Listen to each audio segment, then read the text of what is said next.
Bonjour ou bonsoir, bienvenue sur le flash d'Impossible ou pas. Ça y est, la NASA a découvert de l'eau sur la Lune, comme dans les albums de Tintin. Et oui, depuis hier, elle nous a fait l'annonce qu'il y a de l'eau quasiment partout sur la Lune. Cette découverte a été faite par le télescope infrarouge aéroporté SOFIA, c'est-à-dire que c'est un avion, un Boeing qui a été modifié, on le voit ici, un Boeing qui a été modifié, et ce télescope a réussi à voir qu'il y a de l'eau sur la Lune. En tout cas, c'est ce qu'ils disent. Donc, ce qui est bien avec ça, c'est que cette eau a été découverte dans le cratère Clavius, donc on le voit ici, plus ou moins là.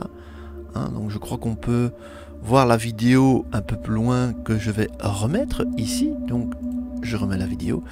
Donc ils nous disent bien qu'il y a des traces d'eau sur la Lune. Pour la première fois, on en a la preuve. Donc voici donc l'avion SOFIA avec ce télescope.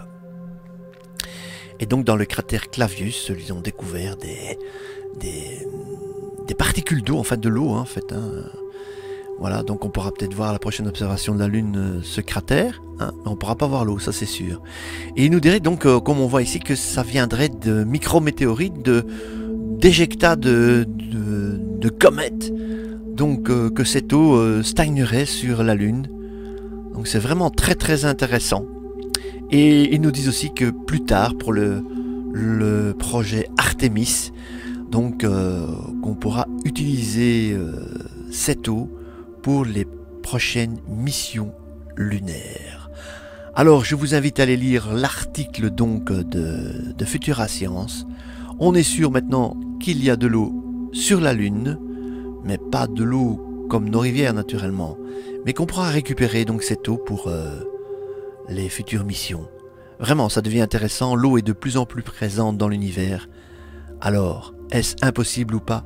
Approchons-nous de la preuve de la vie extraterrestre.